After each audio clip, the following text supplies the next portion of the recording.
ենք ասում, որովհետև թուրքական ծրագիր է, որ բոլոր ժողովրդին ապահովում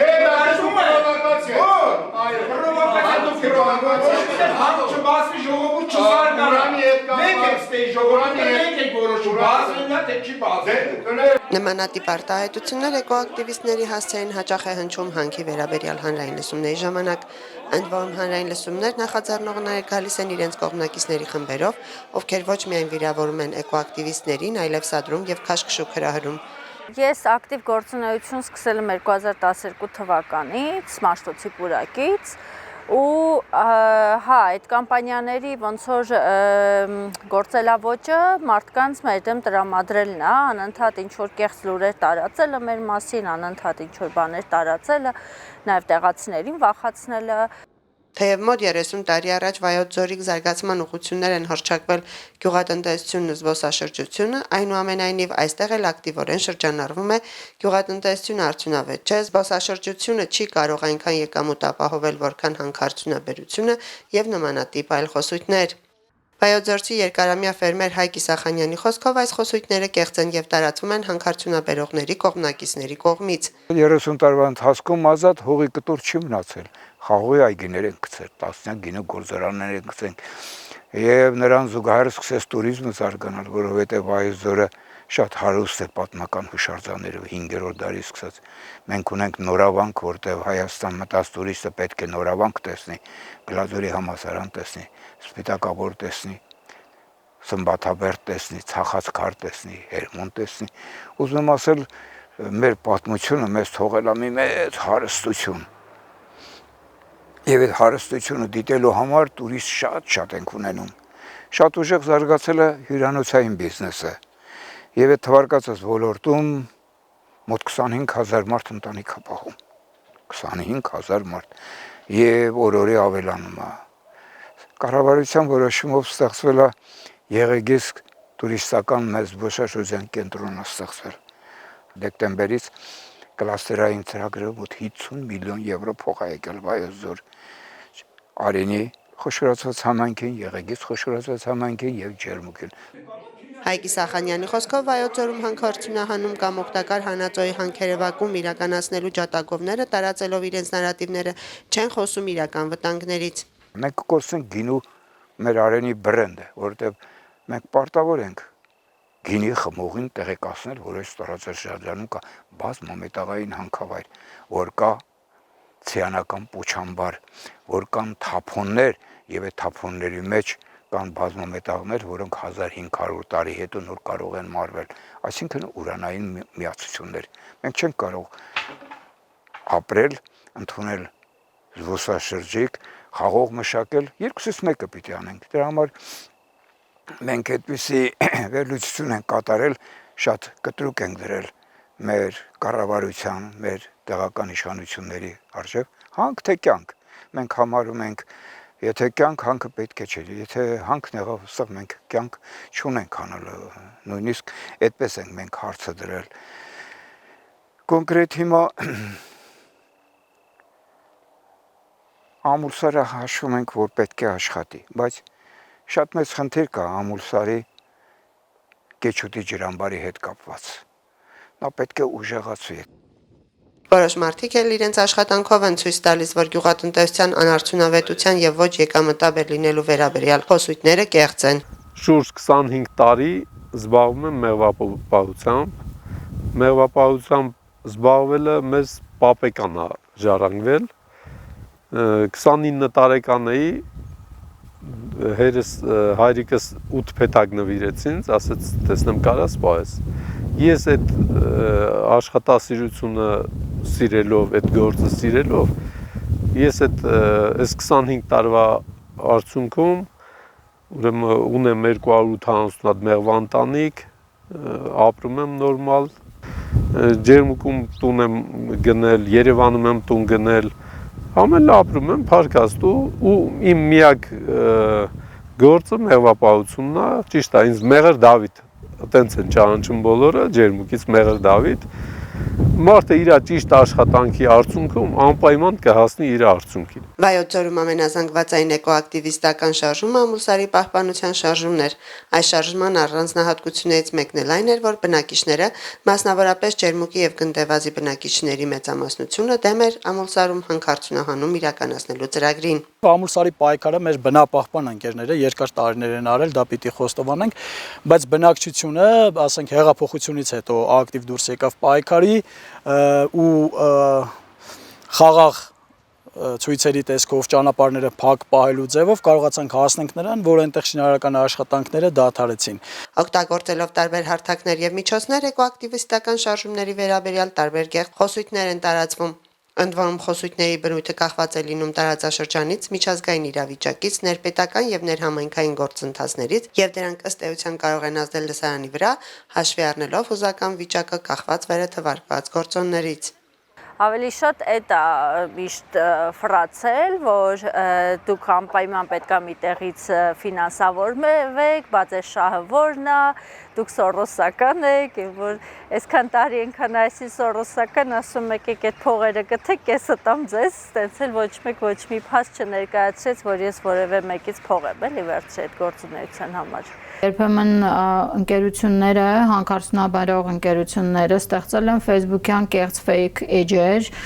եւ ունենալով անգամ 50 լայք իրանք կեղծ տեսանյութեր են հրապարակել մեր մասին եւ այդ fake տեսանյութերը, կեղծ տեսանյութերը գովազդով տարածել են 100-200 հազար դիտումներ ապահովելով իրենց լսարանի համար եւ որը ժամանակ անց այդ էջերը ուղղակի ջնջվել են, չկան։ Ամուլսարի ժամանակ շատ ակտիվացավ ազգային անվտանգության նարատիվը, որը թեղուտի ժամանակ ես չեմ հիշում, որ այդքան լիներ, բայց Ամուլսարինը անգամ երևի 12 թվականին, երբ որ մի քանի հատվածական ցույցեր եղան, էլի ինչ որ մարդկանց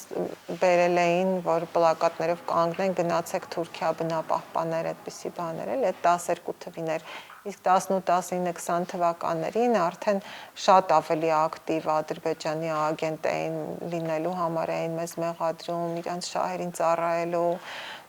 Այս խոսույթները ոչ միայն կեղծ են, այլև հաճախ անցնում են բարոյականության սահմանները, ասում են էկոակտիվիստները։ Մեր նկարների կողքը Ադրբեջանի ինչ որ դրոշներ էին դնում եւ դրանով մեծ սպիտակավորումներ էին կպցնում, որով որ փորձում էին արժեզրկել այդ պայքարը։ Անգամ իրանց հենց պաշտոնական էջում իրանք պատերազմի ժամանակ տարածում էին վիդեոներ, որում մեր նկարներն էին ու նաեւ ջերմուկցի այն տղաների նկարներով, որ զոհվել էին պատերազմի ժամանակ ու վիդեոների վերնագիրը սենց էր, թե այ ես մարդիկ են մեղավոր, որ մենք պարտվում ենք պատերազմում, որովհետև իրանք չեն թողել, որ բյուջե փող գնա, որ մենք զենք առնենք, այսինքն շատ կեղտոտ ձևով իրանք օգտագործել են պատերազմը, շահարկել են մարդկանց այդ վիշտը, այդ էմոցիաները, որպեսզի մեր դեմ տրամադրեն։ Շատ ակտիվ դրանք շրջանառվում էին ու մի ժամանակաշրջանում, երբ որ պատերազմական վիճակ կամ հետ պատերազմական վիճակ է երկրում, իհարկե շատ վտանգավոր են նման նարատիվները, որովհետև իրանք կարող են նաև բռնության, չէ, հանգեցնել։ Հիմա փառքաստու չի եղել նման բան, բայց պատկերացրեք մի հասարակությունում, որը կոնկրետ պատերազմի միջով անցել է, ուրիշ տվյալ հարևան պետության կողմից, ասենք, սպանվել են իր բարեկամները եւ այլն, չէ, կարող է, չէ, ագրեսիա լինի, բռնություն ամեն տիպի կարող է լինել, հիմա որը բարեբախտաբար չեղավ։ Ամուլսարի պահպանության շարժման մասնակիցների դեմ կեղծ խոսույթների տարածումից բացի նաև տարբեր իրավական գործընթացներ սկսվեցին, այդ թվում քրեական գործեր հարուցվեցին։ Դեպքեր են եղել, որ տեղի բնակիչներին ուղղակի ծեծի են ենթարկել, տուժողի կարգավիճակից մարդիկ դառել են մեղադրյալ, այդպիսի դեպքեր են ունեցել, այսինքն նաև ֆիզիկական բռնության դեպքեր ունենք, ինչպես ոստիկանության կողմից, այնպես էլ ընկերության, ուրեմն անվտանգության աշխատակիցների կողմից եղել են նման դեպքեր։ Սկսեցին հայցեր ներկայացնել բնակիչների ու շատ բնապահպանների նկատմամբ, հիմնականում մենք առնչվեցինք այդ սլապ ասված դատական process-ներին, ես ինքս էլ անցել եմ դրա միջով, երբ որ իրենք չէին նայում, որ ասենք ինչ արդյունք կստանան դատարանում, իրենց համար կարևոր էր, որ մարդկանց ձայնը ճնշեն ու ասենք ամեն արված արտահայտության գրառման համար դատական հայցեր էին ներկայացվում դատարաններ ու իրանց ընդհանրապես չէր հետաքրքրում այդ դատը իրանք կշահեն, թե կպարտվեն, ուղղակի պետք էր դա օգտագործել որպես ճնշման մեխանիզմ։ Ինձ Լիդիանը դատի է տվել 2018 թվականից, այսինքն 7 տարուի այդ դատը շարունակվում է։ Հիմա մտել ենք վճռաբեկի փուլ, այսինքն առաջին ատյանը ես հաղթել էի, օգուտ ինձ էր որոշումը, հետո իրանք բողոքարկեցին վերաքննիչը բեկանեց առաջին ատյանի որոշումը ու օգուտ իրանց որոշում կայացրեց։ Հիմա մենք բողոքարկել ենք վճռաբեկ, դեռ սպասում ենք պատասխանին, բայց եթե վճռաբեկն էլ նույնը թողի, մարդու իրավունքների Եվրոպ դատարան ենք գնալու, որովհետև սա իրոք մարդու իրավունքների խախտում է, խոսքի ազատության խախտում է։ Եվ կեղծ նարատիվները եւ սլաբ գործընթացները հանրային մասնակցության դեմ ներկայացվող ռազմավարական դատական հայցերը անկախ իրենց կենսունակությունից եւ ընթացքից կարողանում են ինչ որ չափով կաշկանդել համայնքի բնակիչներին միանալ էկոակտիվիստական շարժումներին։ Իհարկե մեծ սոլիդարություն կար 60-ից ավել կազմակերպությունի աջակցությունից տարատեսակ հայտարարություններ տարածել եւ անհատներ եւ կուսակցություններ եւ քաղաքական գործիչներ եւ հասարակական կառույցներ իրականացրել են իրենց քաղաքացիական պարտքը աջակցությունից, սակայն կարծում եմ, որ ընդհանուր ավելի լայն հանրային մոբիլիզացիայի տեսակետից մենք ունենք խնդիր, որովհետև շատ դեպքերում մարդիկ տեսնում են, որ եթե արդար պայքարը այս կարգի ճնշման կարա ենթարկվի, այս կարգի պիտակավորումների, այս կարգի ճնշումների, ապա իրենք էլ կխուսափեն որոշ չափով զերծ մնալ իրենց համայնքում առկա բնապահպանական խնդիրների կամ ոչ միայն բնապահպանական խնդիրների տեսակետից ներգրավել, բացահայտել, պայքարել այդ խնդիրները լուծելու համար էլ այսպես ասեմ։ Իսկ ինչ վերաբերում է նրան, որ մարդիկ այս պահին առավել ակտիվ չեն, այո, կարծում եմ ճանապարհները փակելու ձևով պայքարը իրենը արդեն սպառել է այս պահին, չգիտենք հաջորդ քայլով, քանի որ մարդիկ ինքնաբուխ ձևով են դուրս եկել պայքարի, չգիտեմ, ասենք օրինակ կարող է փոշու մեծ մակարդակ լինի կամ օրինակ ասենք ամուրսարի պայքարը ինչպես մեկնարկեց գնդեվազում խմելու ջրի ջրագծի մի քանի անգամ է վթարը մարդկանց մոտ առաջացրեց ուղակի ցասում ու դուրս եկան փակեցին դա դառավ ոնց որ պատճառ չգիտենք հաջորդ քայլով ինչ արձագանք կունենա իրենց քայլերը բնակչության կողմից հետեւաբար կարծում եմ այս պահին նորմալ է որ մարդիկ դուրս չեն գալիս քանի որ ներքաղաքական իրավիճակն էլ մարդիկ ուղակի չգիտեմ գրառումների բակային մակարդակով խոսակցությունների համար հայտնվում են ճաղերի հետևում ահագին բան է փոխվել մեր ժողովրդավար հեղափոխությունից հետո, հա, մի քիչ հիմա մարդիկ սահմանափակվում են նրանով, որ ավելի շատ ոնց որ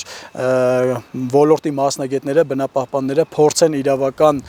ճանապարհով ինչ որ միջազգային հարթակներում ներկայացնեն։ Կարեմ ասեմ, որ այսքան տարվա մեջ լիքը բան է փոխվել, որովհետև մարդիկ էլ տեսել են, որ